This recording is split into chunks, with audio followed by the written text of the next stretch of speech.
Welcome back to the most accurate podcast here at 4for4 Football. As always, I'm your host, John Daigle. John Paulsen, as we mentioned last week, is unfortunately away on vacation, but who better than to step in and pitch hit for them than the individual we probably talk about as a requisite every single week, and that's none other than the Reception Perception CEO himself, Matt Harmon. Harmon, fresh off a wedding as well. How are you doing, buddy? I'm doing good. As we were talking about backstage, it feels good to have the wedding in the rear view, not just because I'm married to the woman of my dreams. I'm the luckiest man in the entire world, but also it's like a load off planning wise, just don't even have to think about it. Don't have to, do all that. Am I alone here now? Oh, Daigle, did I lose you?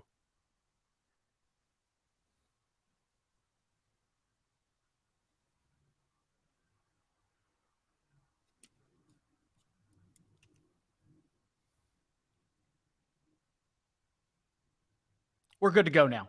It's okay. At least we got that out of the way early. You can hear me just fine, right, Harmon? Yes, I can hear you.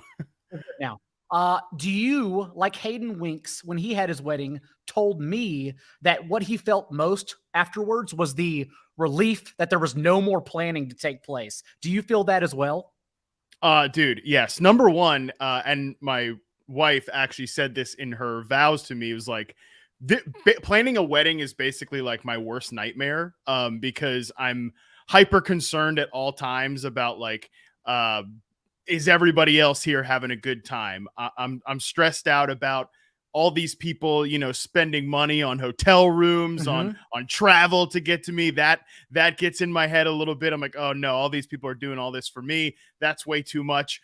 So I'm a very guilt-ridden person, basically, is like the long and short of it. So having all that stuff like in the rearview mirror is great. Not having to think about who does this person need to sit with, and what about the room block and all that. It's just like this giant. I think people that, if you've never been married before, if you never go through like planning a wedding, there's just so much BS that goes into planning a wedding that it seems it is objectively pretty silly, and is not like the main. And it's basically like the moment you do the ceremony, the moment that you and your person are up there, it's like from then on, it's just a giant like.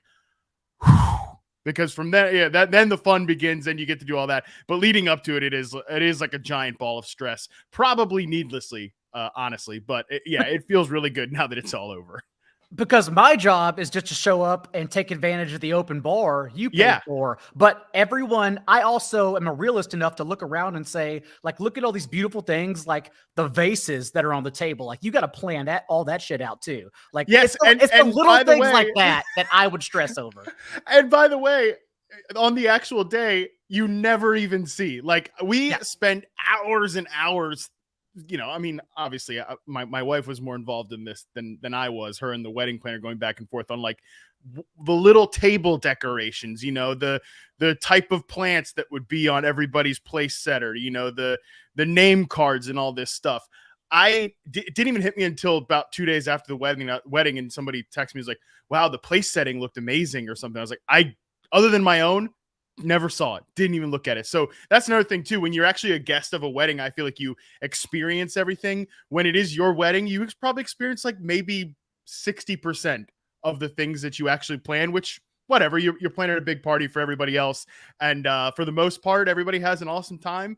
And then you're married, and that's the biggest goal, right? So it's a strange thing to plan. It's a strange thing to go through with, but feels good to be married. That was the goal, and that's what we did.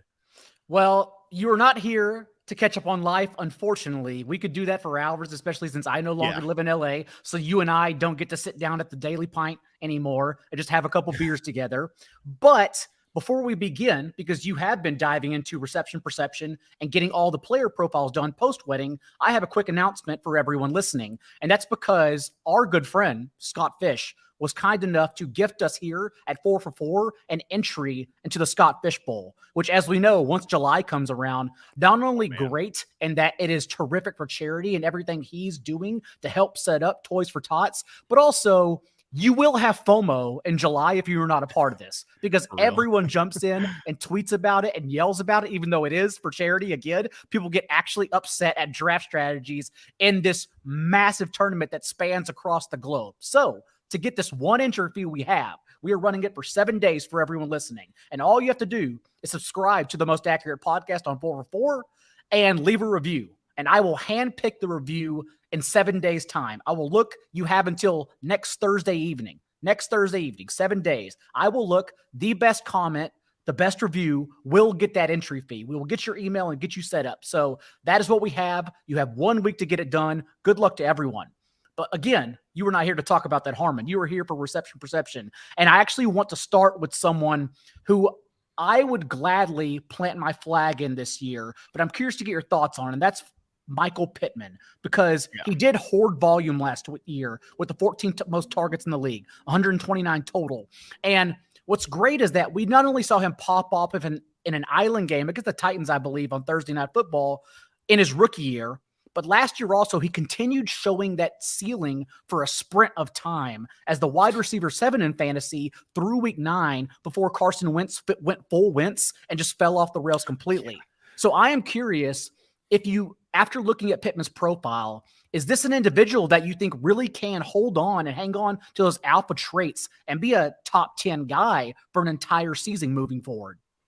Yeah, Pittman was a guy that reception perception really liked coming out of his rookie year, had a 71% success rate versus man coverage. You know, that's once you, for those who aren't familiar with RP and might not understand, you know, kind of the detail of the metrics, when you clear that 70% mark, you're starting to get into a pretty good threshold of guys who really go on to find some sort of career success. You know, the higher you go, the more the likelihood that you're going to hit several benchmarks, everything like that. But typically when you see guys, especially these big perimeter receivers, you know, guys that play the X receiver position, guys that play the flanker outside, you know, if they're over that 70% mark, that's a good place to be. Not an absolute, you know, guarantee, but that's certainly a good threshold to hit. He hit that in his rookie year. Looked like a guy that I thought, again, could be that outside receiver who could win in the vertical game, but also could win on layup routes. So he was the guy I was in on last year. It was a guy I was drafting, you know, in the 9th round. Obviously then, like, at certain points of the year, it was a little murky with the quarterback situation. Wentz, as always, gets hurt. You know, training camp, he has that. Was it a toe injury? I think it was him and Quentin Nelson both had the toe injury last year. So like Pittman leading into last year, but his second year in RP looks incredible. I mean, not only did he exceed that success rate versus man coverage number, 74.3% last year, also jumped up against zone coverage as well. And the really impressive thing here, Daigle, 96th percentile success rate versus press coverage. That's what you're really looking for in terms of like a star true number 1 receiver. I mean, these guys who get over that 80% mark in success rate versus press, we're talking about, you know, you go through the historical database on the website, you're talking about guys who are just the best of the best at playing the position. You know, and this is a player who's 6'4", 220 plus pounds. You know, he's not like a Steph Diggs type. He's not Antonio Brown type, some of these other great separators in the NFL. He is doing this at that size. It really does remind me like Allen Robinson early in his career. Keenan Allen also, if you look at the way that Michael Pittman absolutely slammed people on slant routes, curl routes, dig routes, you know, that was just like, that's Keenan Allen's like bread and butter, you know, hammering those defenders on those routes over and over again. So those two are pretty good, solid comps for him in RP. Obviously, you know, it's sort of like a blend of those two guys. Those are pretty different players in terms of Allen Robinson, Keenan Allen, but great route runners, bigger receivers who can win in the slot, who can win outside. I think that's kind of the player we're looking at for Michael Pittman. He really is a guy that I'm super excited on. I was bullish on him last year, but this year I think I'm even ready to say he can take another step as an individual player. And certainly I like the ecosystem he's in now better with Matt Ryan than Carson Wentz. So to be clear, when you watch and grade these individuals, really what you're looking for to exceed thresholds is 70% man coverage, over 80%, against press coverage? Anything else we need to know before moving on to a couple of these other veterans? Well, so I think it depends. This is one thing I actually hope to have an article out after all of the guys are chartered for this year. I hope to have in July, kind of looking for these certain thresholds and what we should really care about. It depends on the type of player you are. Again, if you're over 80% versus press, you're kind of in that superstar territory. You're in like true legit number one. You could be a good player and be south of that. So let's not totally just throw that number out there. I think also too, it depends on where you line up. It depends on the role you play. And I mentioned success rate versus zone too. That number actually correlates really well with high reception totals. So think of a player, like a Cooper Kupp's a great example. He's always been one of the best zone beaters in reception perception and a guy that piles up those catch totals every single year. Obviously last year goes completely nuclear. So it does sort of depend on where you line up, the number that you should put the most importance on. But again, if you are going to be like an outside receiver who's going to line up at the X position, you're going to line up as a flanker, which Pittman kind of split his time between those two positions last year, moving around a little bit across the formation. You wanted like a true starting number one type of receiver to be over that 70% mark against man. Then when you start to get that high against press, then we're talking about a guy who could be a true, like I said, a true legit alpha number one receiver in that Allen Robinson mold, in that Keenan Allen of old mold as well. Another situation I'm hoping you can clear up for me is the number one receiver, who it may be in Pittsburgh, between Diontae Johnson and Chase Claypool. Because what we do know is Diontae Johnson led the Steelers in target share for 3 consecutive seasons to open his career, including last year's career high, 28.4% share. But also you can say, well, he and Claypool were top 10 in slant routes last year, and Johnson actually had the third most targets on slant routes because Roethlisberger got rid of the ball at the league's fastest time from snap to throw. Like, they catered to Roethlisberger's dead arm. And now we are left questioning, can Diontae Johnson do more than get open on slant routes? And can Chase Claypool do more than hopefully just get concerted targets to hit a floor every week? So what do you see in these two individuals? Do either of them, do both of them have alpha profiles across the board?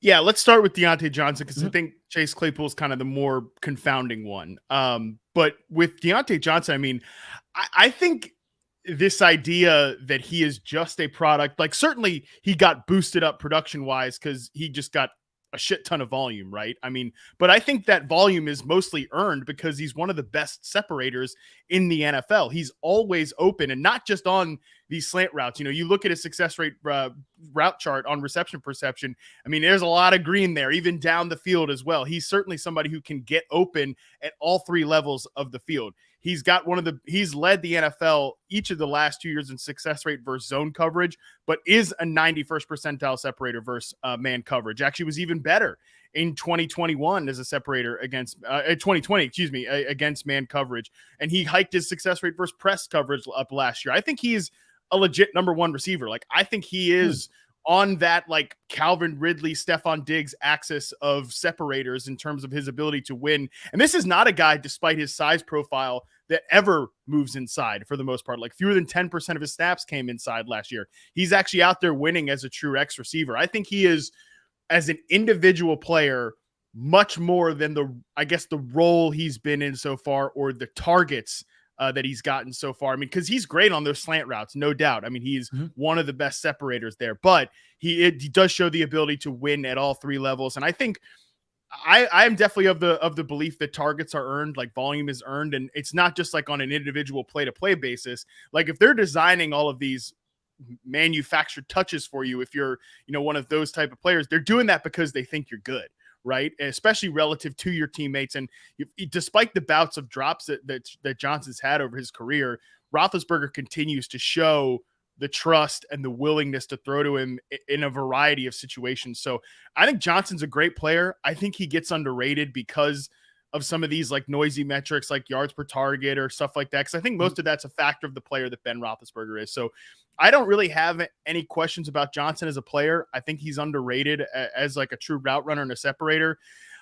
How he's going to mesh with a new quarterback, I actually think is kind of exciting. I find myself on like the other spectrum there. I think that maybe the production won't look the same. I think that's possible. Again, just because Ben Roethlisberger had such a mind meld with him and they got the ball out so quick. Like, maybe the catch total falls for Diontae Johnson, but I think he could make more big plays, could get more chances to win down the field and catch passes down the field. So I actually kind of find myself, I don't know how you feel, but I find myself a little bit more like excited about Diontae Johnson going forward than concerned. That's why I wanted to ask more of an open-ended question, because it's a talent I believe he had, and I completely agree with you. What I've been saying is that he didn't just earn those target shares. Like, to come into the league as a rookie and lead your own team in target share for 3 consecutive seasons, earn those targets. That's already something that strikes my brain. I'm like, okay, this kid has something. But genuinely, since we haven't seen him used or earn targets downfield, I wasn't sure. I really wasn't sure if he could do that. So I'm really happy to hear your profile on him, saying that even though the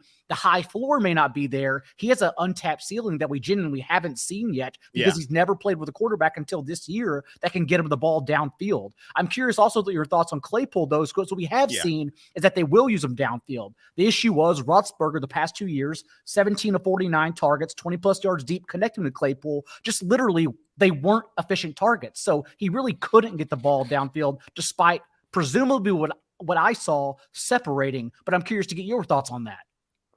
Yeah, there was like no more hopeless play in the NFL in 2021 than Ben Roethlisberger throwing go routes to Chase Claypool. It was just like, and I almost kind of like, I wonder, and this is the sort of psychoanalysis that I don't love to do all the time, but I got to sometimes wonder, like, if you're Chase Claypool, just being like, geez, God, man, like, I got to keep doing this. Like, there's just, this guy cannot hit me. There's no chance. I think Claypool is a tougher projection, because I think he was, as an individual player, really great as a rookie, and I kind of think he was really bad last year. Like, when you go back and look at his 2 profiles in reception perception, I talked about that 70% benchmark. He hit that as a rookie in success rate versus man coverage. Pretty good across the board, separating deep, short, and intermediate. But you look at last year's route chart, much more constricted, did not win on those vertical patterns. I just don't think he separated very well last year. I think he really struggled to get open. And the one problem that has been consistent through the past 2 years with Chase Claypool is he just is not a good contested catch player. I mean, he has been below average each of the last 2 years in contested catch rate and reception perception. He makes a lot of the mistakes that people dog Diontae Johnson for, drops, miscues in situations in high leverage moments. Chase Claypool makes those just less often because he's getting the ball less. So I think Claypool's a confounding argument. I really don't know at this point where I'm going to fall on him this season. I think he's a great value in fantasy drafts because I think the talent is there, right? Because he's fallen so far, and his rookie year was extremely promising. I kind of want to write off last year as just a blip, but I do think the disappointment from his season last year, I do not think is, 100% Ben Roethlisberger's fault, 90% Ben Roethlisberger's fault. I think Claypool's got to wear almost 50-50, in terms of sharing the blame for his disappointing season last year. I do not think he played well as an individual. And I think Pittsburgh, kind of drafting George Pickens, drafting Calvin Austin, I think is a signal to, they're looking at potentially the future of this wide receiver room. And does that involve Chase Claypool? I guess we'll see. I am encouraged though, Daigle. I'm encouraged about like the idea of him moving around and potentially playing more slot receiver, because I think he is so quick and can separate on those slant routes, flat routes, stuff like that. He could really be, I think, actually a big fit, a really good fit as a big slot receiver. So what you're saying is basically he's much more volatile than we think, since it is like he's still piecing together his own career, right? Like he's still learning the position. And even remember a couple years ago when he came out from the draft, he was compared to a tight end. Like they literally thought they were going to move his 6'4", 240 frame to tight end, and they weren't sure if he could play the position. So it just sounds like you also think like he's still learning, but obviously puts it all together with that athleticism. Even to run a 4.40 at his size, like that could be special. He just has to learn. Yeah, I think he's still developing, right? Like, because even his rookie year, he was a guy who like 53% of his routes were either a slant or a 9. And it was still pretty similar last year in terms of the split, in terms of his routes that he ran. Not routes that he was targeted on, like the routes he ran, every single, route that I charted, everything like that. So I think he's still developing. He's DK Metcalf started off in a similar way, right? He was lining up on one side of the field, really only running slant routes and 9 routes. I actually compared their two rookie years in Claypool's initial reception perception evaluation last offseason. So I think but DK continued to take that step every single year. We've seen Claypool kind of stall out this year, not really take the next step. But this upcoming season, maybe he does finally get back on track. And I think, potentially moving around the formation, getting him some more looks away from press coverage on the outside, maybe that does help him a little bit. Like you mentioned, I think he's obviously not a tight end, but could he be used in like those tight endish type of ways? The way that the Rams use Cooper Kupp is very akin to like a tight end sometimes, in the slot, lined up tight to the line of scrimmage. I think we could see some of that with Chase Claypool, and I actually think that might be good for his long-term value. Also, to have 24 career carries, I would be very interested to see a lot of concerted touches for him, giving him a higher floor for us for fantasy. Another player, though, that disappointed last year was Allen Robinson, but now landing a 3-year, $46 million contract to play with the best quarterback of his entire career, and what I assume will be a role in sliding in just for Odell Beckham, who did have 7 end zone targets and 5 touchdowns in that role last season from in the second half of the season with the Rams. And my guess is, before you tell me what you saw in his profile, is that he and Chicago basically mentally parted ways before the year. Like, that was the second consecutive offseason where they couldn't get any movement whatsoever between a long-term extension. And I think Robinson was just already tired of it and had checked out before the year. But I'm curious what you saw in his profile. Yeah, I think that there might be some of that. I mean, for sure, especially if you're a guy like Allen Robinson who's played with all these bad quarterbacks over the year. It had been a really good soldier for the Bears too. He took a chance on going to the Bears after Mitchell Trubisky's rookie year instead of going to, potentially taking slightly less or similar money to go to Green Bay or something like that, because he liked the Bears. He wanted to play for the Bears. And then, to kind of have them nickel and dime him on the contract, franchise tag him, not extend him. I think that definitely, there was definitely some bad blood there for sure. The thing that's interesting about Allen Robinson and his perception, it was good last year, not as good as years past, especially in success rate versus man press coverage. Still a guy who got separation, shows good technique, but clearly was also not 100% through all last year. Had injuries crop up. That was a problem. Success rate versus zone coverage really fell off a cliff too. So certainly not his best year. I think really where you see if there's any sort of, he kind of mentally checked out a little bit was like in contested situations. This is a guy who had previously put himself on the line consistently to go up and win 50-50 balls. His contested catch rate's not what we're used to from last year. Certainly much lower than that. The thing though that is tough when you're looking at the Bears is everything was such a nightmare. Everything was such a mess. Yes. It's really hard to like parse out what went wrong for Allen Robinson, because this is a guy who has been a vertical threat in years past and finally is paired with a vertical passer in Justin Fields. And they've got him running like 30% slant routes almost, a bunch of slants, a bunch of like little hitch routes, stuff like that. Even Darnell Mooney too, a guy who has a ton of speed. You look at his route chart on reception perception in terms of the routes that he runs, not a lot of work downfield. It's just like, and Justin Fields, you watch him, he's a big game hunter. Like, he's looking for that deep pass first. So I think there was just never any good chemistry between Fields and Robinson, and just in terms of the entire offense too. It was just a nightmare year, but I think we can certainly give him a pass for what happened last year, because this is a player who, again, is not as if he fell off the cliff in terms of success rate versus man coverage. He's still up there over like 72%, 73%, but not quite up to like number 5 in the league. That's where he was at in 2020. 5th best success rate versus man coverage, and pretty much up there as well in 2019. Those 2 years with the Bears were legitimately awesome from an individual standpoint. Not as much last year, but I mean, going to the Rams now, you mentioned it, like, obviously it's the best quarterback he's ever played with. It's easily the best ecosystem he's ever played in too. I mean, the Rams also have a great pro scouting staff, like they consistently nail these veteran wide receiver evaluations. They nailed the Robert Woods evaluation. They nailed bringing Brandon Cooks in was like the perfect finishing touch for what they needed in that 2018 offense. And then obviously they bring in Odell last year, and he eventually becomes that X receiver that they really needed there. I think they look at Robinson as a guy. I really trust the Rams evaluation as looking at Robinson as that guy who can be that X receiver for them. Another receiver that was concertedly targeted and then brought in was Marquise Brown to the Cardinals.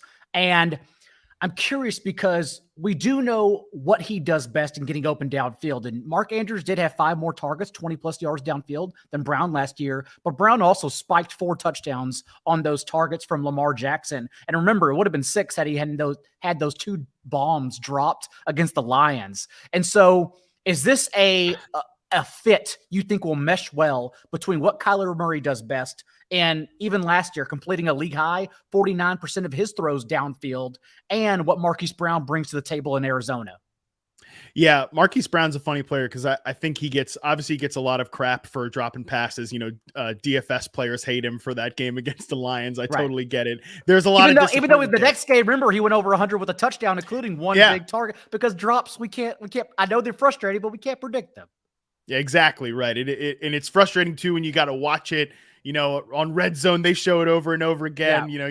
And it's just you're watching all your fantasy points go through the hands. It's a negativity bias thing, is what it really is. It's a piece I wrote way back in the day on my website, Backyard Banter.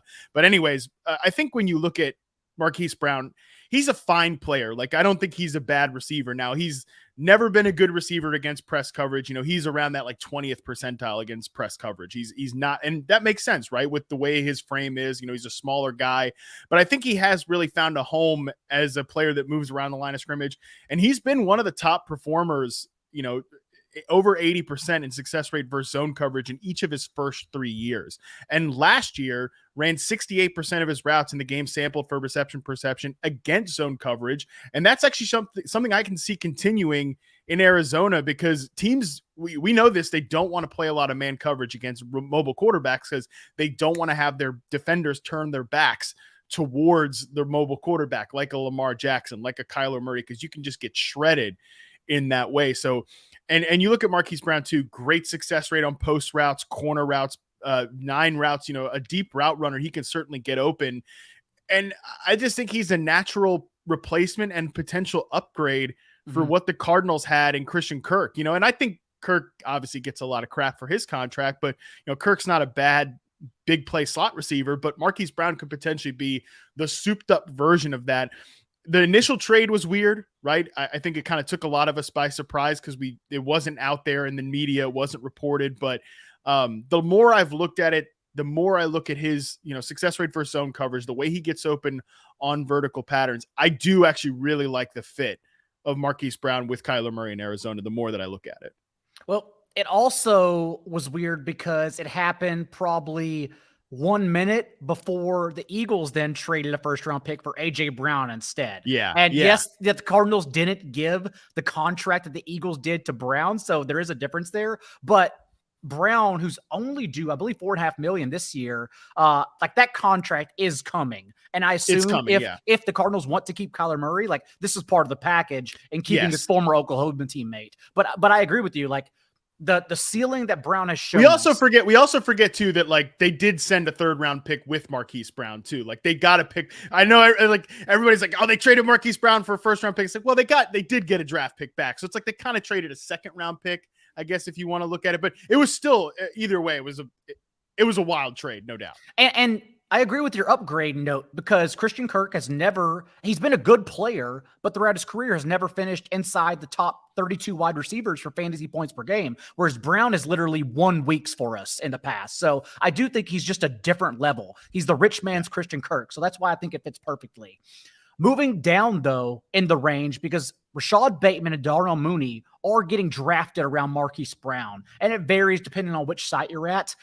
What we know, though, is that Bateman and Mooney are now the X's in their offense, and they will see targets. We are expecting both to lead their team in targets. What I'm curious, though, and we can start with Bateman here, is I don't know either's profile, right? Like, I don't know if they can be the guy who wins on every single route. Bateman was a flash in the pan last year. He showed us moments of a ceiling, but also injured. So we really never got to see him piece it all together. Also played behind Sammy Watkins for a majority of the second half whenever he returned from injury. So what did you see in Bateman's profile? And is it something that shows us he can be a 130 target guy and alpha of Baltimore's offense? I love Rashod Bateman. RP was big on him coming into the NFL. And last year as a rookie, you mentioned it. It was frustrating because there's no question when you watch him play, like he's winning in that X receiver role. He's winning on in-breaking routes, slants, curls, digs. And we know Lamar Jackson is really good at passing over the middle of the field, but also winning on those deep out routes, winning again on those dig routes deeper down the field. So he's more than just kind of a layup receiver. He's a very, very different guy than Marquise Brown, right? Obviously from a physical standpoint, but just the way he runs his routes, he's smoother. He separates against man coverage, 72.7% success rate versus man coverage. Like I mentioned with Michael Pittman earlier on in the podcast, that's a benchmark we want these outside X receivers to hit. Bateman hits that in his rookie year, solid against press coverage as well. Really good zone beater, 83.1%. Him and Marquise Brown, similar success rate versus zone coverage numbers last year. But because of the role that Bateman plays, he's going to run against more tight physical coverage on the outside.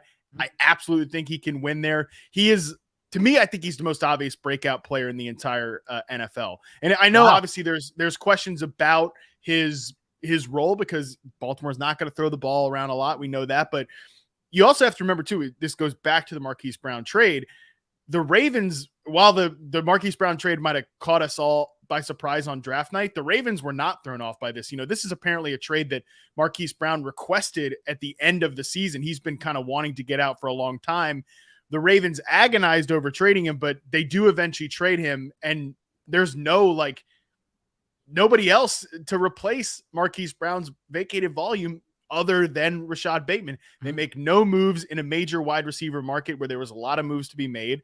They might sign somebody like Will Fuller or Julio Jones or something, but I don't think any of those guys are going to come in and eat into Rashod Bateman's target share. I think he truly has alpha receiver potential, number one receiver potential in an offense that is just has been dying for a player like this for years. They've certainly never had anybody with Rashod Bateman's skill set in the Lamar Jackson era. And even before that, really, they've not had a young, promising player who can separate at all three levels and really win as that outside X receiver with the reliability that Rashod Bateman can. So what his thresholds showed you believe he can actually be an upgrade on Marquise Brown, maybe not have as much of a strength in one particular area like Brown did, but he can win in everything like Brown could not. Correct. Yeah. And I think the biggest difference between Rashod Bateman and Marquise Brown is, they could, and the Ravens got better at this at certain times. I think when you look at Marquise Brown's second season, they really had him run a lot of like vertical routes against press coverage. The more they moved him around, the more they kind of designed and manufactured layup targets for him. He was a pretty decent producer in the second half of 2020 in terms of fantasy. But I don't think Bateman needs those manufactured layup touches, awesome success rate on slant routes, curl routes. Like I mentioned, 92.9% success rate on curl routes. Like that's a player that Lamar Jackson has not played with to this point. The guy that can consistently win on those base routes that just manufacture offense, especially where he fits so well as a middle of the field passer. I just think this is a great pairing. I compared Keenan Allen, Justin Jefferson, those type of guys to Rashod Bateman coming into the NFL. I think that's the type of player that he is. On Mooney as well, similar thing in that I expect him to lead the team in target, team high 27% target share last year. Also an increased 8.8 targets per game and his 5 starts without Allen Robinson, which will obviously be in that situation all year. Is this a player you think also, according to your profiles, can and has shown us he can win at every single route across the field for the Bears? Yeah, I don't think he's got quite the same upside as a player like Rashod Bateman or Michael Pittman, those type of receivers. But I think in an ideal best case scenario, right? I think like Darnell Mooney would be a really solid number 2 and an awesome number 3 receiver. But certainly I think is like a starting level receiver in the NFL and got better from year 1 to year 2 in reception perception. The frustrating thing for Darnell Mooney is that, like I mentioned earlier, you look at his route percentage chart, the routes that he ran above a league average rate, flats, slants, curls. Like, give me a break, bro. Like, Darnell Mooney's a fast player. He can rip it downfield. Like, let that guy go hunt in the deep intermediate sections of the field. There's not a lot of that in his usage from last season. I think there's more that he can do to make big plays. And again, I mentioned an ideal scenario for Darnell Mooney. He's a number 2. The Bears are not in an ideal situation right now from an offensive standpoint. So I think he is going to get that volume. Do I think he is like a future number one receiver based on his thresholds and reception perception? No, probably not, but he's certainly going to have to function as that for the Bears this year. And I think he's a pretty good player. We are going to dive into rookies, but before that, a quick word from our friends at Underdog. Right now, if you sign up at Underdog as a new subscriber, not only will you receive a free pro subscription to 4for4 with access to all of our off-season content, including our around-the-clock Discord conversations, Underdog will also match your deposit up to $100 by 100%. Literally mirror it. And there are no catches. Just download the Underdog app, use the promo code 4for4 when depositing. That's the number 4, word, the number again, and presto. We are in rookie fever season, and it's because no one has seen these rookies play it down yet. So everyone just assumes they have a Jamar Chase ceiling, and that's why their ADPs get nuked all to hell, and you can't grab these guys if you're trying to draft intelligently. But, Harmon, I come to you and ask right off the bat, who do you believe among this entire class of wide receivers will have the easiest transition into the NFL? Yeah, give me Chris Olave in terms of the most pro-ready receiver. Number one in success rate versus man and press coverage last year. He was a guy who certainly could win across the route tree. I think he is. I know that it was a common comparison, but his reception perception is very similar to a guy like Calvin Ridley coming into the NFL. So I think he's a player who should make that easy transition to at least being a starting level receiver early in his career. And man, there's a lot of opportunity in New Orleans. I know they signed Jarvis Landry as a post-draft ad, but we'll see what happens with Michael Thomas. I do think Chris Olave too is not just like a layup guy. He can be a vertical route runner as well. That's going to be a fun fit with Jameis Winston. So I've been saying he's I think he's the number 2 receiver in the class, right? Like, I think it was him right up there towards the top after Drake London for me. I've got him ranked that way in Dynasty going forward. I really like Chris Olave's game. I don't actually see the ceiling limitations on him as an individual pure player that some other people do. That's actually great you say that, because my concern has been his 4.6 40 and the fact he didn't break tackles. So I was worried he couldn't separate immediately. Like, he had to either bulk up or learn how to play through contact in the NFL. So the fact you're telling us that there's a reason why in Ohio State for 3 consecutive seasons, he led the team in touchdowns despite playing around Garrett freaking Wilson for his entire career. Jameson Williams, if you go back to 2019, even Jackson Smith and Jigba, who's going to be a top prospect in this next year's class. So, like, yeah, you're saying that actually Olave's ready right now. Yeah, I think he's ready right now. Awesome. I think that's why the Saints wanted to go get him too, because it's clear they're the most like win now team in the NFL forever. Even if maybe they shouldn't be. I think that's why they really liked him as a player. A player, as I mentioned, nuked ADPs that is being infatuated over right now is Skyy Moore, who has an 86 ADP on Underdog, wide receiver 41 at his position, and I'm admittedly concerned. I'm concerned because he's a small school wideout from Western Michigan in the MAC conference. I'm concerned that he's been playing wide receiver for only 3 years, since that wasn't his natural position in high school. And I'm concerned because there are, for whatever we think of them, proven veterans on this team that could be roadblocks in the event that Moore actually needs like on-field opportunity to develop after being at that small school for his entire career. So what did your rookie profile say on Skyy Moore? Yeah, I mean, RP loves Skyy Moore. There's no doubt about that. He's one of the best separators in this class. Now, I get this question a lot, like with rookies coming into the NFL in reception perception, and I think it's worth talking about, the level of competition part of it. Obviously, the guys that Skyy Moore is playing against, different level of competition than like a Jameson Williams or a Chris Olave or Garrett Wilson or even Drake London is playing against. And that's why I don't want to sit here and say like, look, Drake London, lower success rate versus man coverage, and Skyy Moore. Skyy Moore is better than Drake London. I wouldn't say that. That's ridiculous. But I think while it's not that useful to compare player to player, I think it can be useful to analyze the specific guy in his specific situation. And what we see from reception perception with Skyy Moore is he was awesome at his level of competition. He's a really good prospect, really good player, can separate across the route tree, and is a guy I think can win, as an outside receiver potentially, but certainly could be a slot receiver in time for the Kansas City Chiefs. I think he's a prospect that a lot of people like. He's a good player, and he's in a really good landing spot with the Kansas City Chiefs, all the opportunity there. That said, I totally hear your points. Like that ADP for Skyy Moore could look ridiculous in less than 3 months, right? Because if we don't get training camp reports that he's running with the starters, like that could be a tough look. And I think that these guys that are on the Chiefs, MVS, Juju, even McCole Hardman, like these are probably all role players. Even Juju, who's had great statistics in his years past, like he's certainly pigeonholed as a slot only player and not a guy who wins down the field. So Skyy Moore, I think, has the best theoretical ceiling out of all of those guys, but I think the playing time concerns are legit. Like I would want to see a lot more from that than projected. Like how many targets can you realistically project for Skyy Moore, even in a best case scenario? I don't know. He's a very risky selection at that ADP.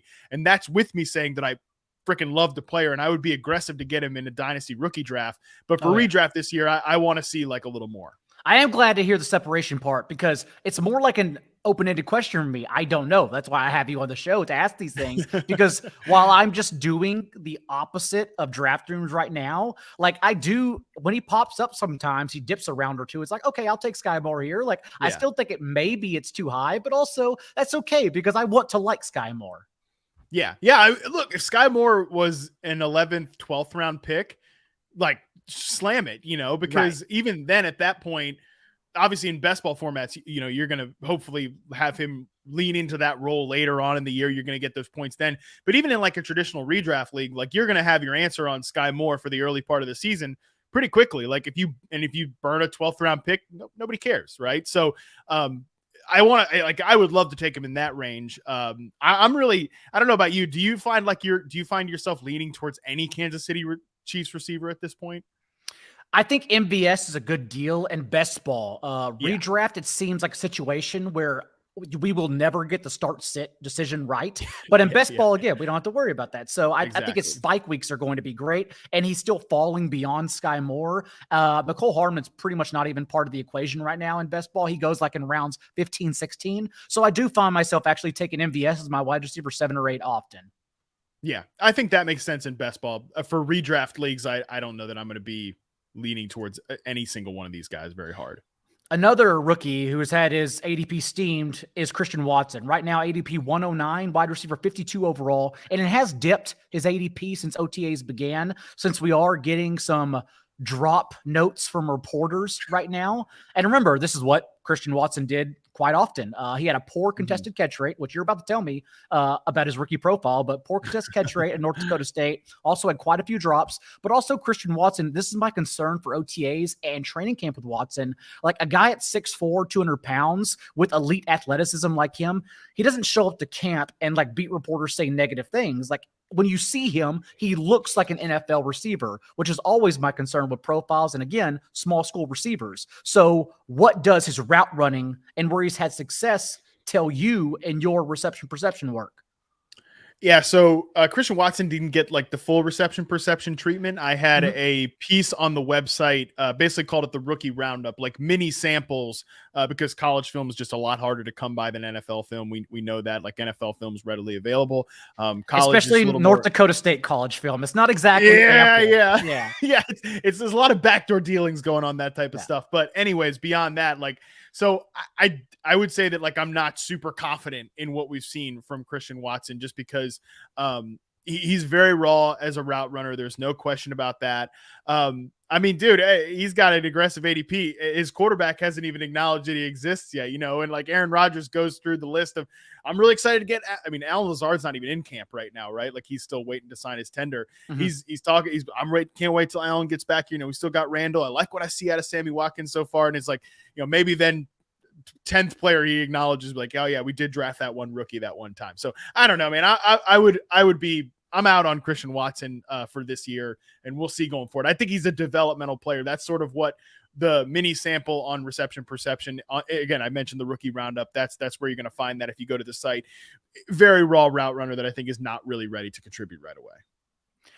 And as we know, not only him not performing well so far in OTAs, but also Amari Rodgers is the one getting the mandatory best shape of his life reviews at camp. Every team has one. Amari Rodgers is that guy for the Packers this year. Yeah. Another individual I'm curious on, and maybe you just did slight work on him from your mini profiles, is Alec Pierce. And that's because the opportunity is there without T.Y. Hilton now across from Michael Pittman. Paris Campbell has only made really 8 full starts in his 3 seasons in the entire league, so we can't necessarily depend on him. Thus, there's this wide receiver 2 spot wide open that we assume Alec Pierce will be available in. But I don't know if because of his route running, because what he did best in college is the reason why only 5 of his 30 career games he went over 100 yards. So I'm hoping you can tell me like what he did best. Yeah, I like Alec Pierce. He actually did get a full profile on receptionperception.com, so you can see that there. This is an interesting player comparison. I mentioned DK Metcalf earlier. I actually think like Alec Pierce is the bad DK Metcalf like analysis coming into the NFL. Like he can only run deep routes, he can only run post, slants, and go routes. I kind of think that's all Alec Pierce can do right now. Maybe he becomes more than that, but when you look at his reception perception route chart, great success rate on the 9 route, great success rate on the post route, great success rate on the slant route, pretty solid on the flat route. That's it. Like, so he's a vertical guy, I think can win. And that's the interesting thing about Michael Pittman too. We think of him as like a big play outside receiver. But that's because Carson Wentz will, throw the shit out of the deep ball and like, just let him go get it. Pierce, I think, is more of a natural burner down the field, even though he's a bigger player as well. He can win on those slant routes for sure. I think he's a really nice complement in an ideal scenario to a guy like Michael Pittman. So I would keep some, and he's got a decent success rate versus man coverage overall. But like I said, mostly vertical patterns like the slant, or the post route and the 9 route, but can win some layup routes as well. So I think Pittman and Pierce could end up being a nice tandem in time. And Pierce did have a career 17-yard depth to target at Cincinnati. So like that, even the stats say this is what he does. Like he literally runs deep and you launch him the ball and hope for the best. So pretty much everything we're told. And finally, I want to end on what I still think is the most confusing player in the entire draft. And it may be just because how he was used, Treylon Burks at Arkansas, because 68% of his catches came within 10 yards of the line of scrimmage, even though he's 6'2", 225 and runs a 4.6 40 at that size, and only played 39 total snaps against press coverage last year. So really wasn't even used as an X receiver, despite averaging 3.9 yards per route run. So like the stats say everything's great, but I'm curious what the film and the profile told you. Yeah, he's a tough evaluation, Treylon Burks. Like you mentioned, that role, he's not really playing wide receiver on a lot of snaps when you watch him in college. He does beat zone coverage. I think he's got a pretty decent feel, on slant routes, curl routes, stuff like that, of when to sit down. Like I think he would be actually, and everybody who loves Treylon Burks hates this comparison because everybody has soured on Juju so fast. But I actually think he kind of compares like to a Juju Smith style player, like a guy that could be a big slot receiver who wins after the catch and is pretty tough and physical. I think that's kind of who Treylon Burks is, but I don't know, man. I mean, the success rate versus press is bad. The success rate versus man is bad. I think he is a really, really like green as hell route runner. Similar to like Kadarius Toney coming in last year. Not quite as bad, like in terms of Kadarius Toney, like where I thought he was starting at like square one in terms of route running. Treylon Burks, not that bad. But I do think there's a long way to go before he can like replace AJ Brown.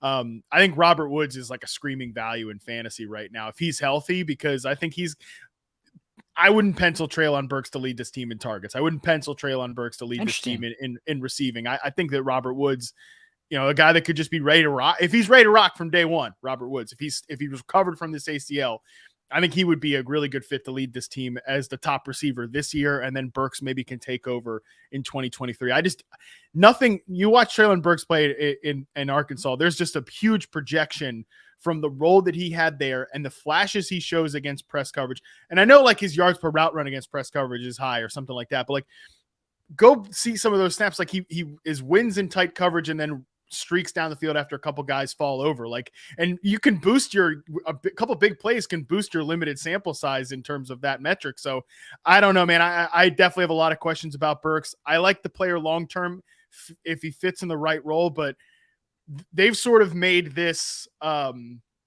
this bet with like the Vikings. They trade Stephon Diggs, they draft Justin Jefferson, they're good to go. But what if the freaking Eagles had just taken Justin Jefferson and then the Vikings were left with Jalen Reagor, we'd be looking at that trade differently. What if Treylon Burks is not ready to rock from day one for a team that maybe still fancies himself as a playoff contender? Then they've traded one of the best receivers in football to me and AJ Brown for a guy who's not ready to play this role right away. And I do not think that Treylon Burks is ready to play this role right away. Another way to look at it, this has nothing to do with reception perception, but another way to look at it is in the last 2 drafts, Howie Roseman basically turned a top 10 pick and a top 10 pick and Carson Wentz into AJ Brown, Devonta Smith, Jordan Davis, the most athletic athletic defensive tackle in combine history, and an extra first-round pick in 2023 and second-round pick in 2024. That's what he got for those couple of things he tried to trade. So, overall, I would say they're definitely winning. And that is why you were here to tell us all about that. So, Harmon, all this information you spat out over this episode, tell everyone where they can go read it for themselves.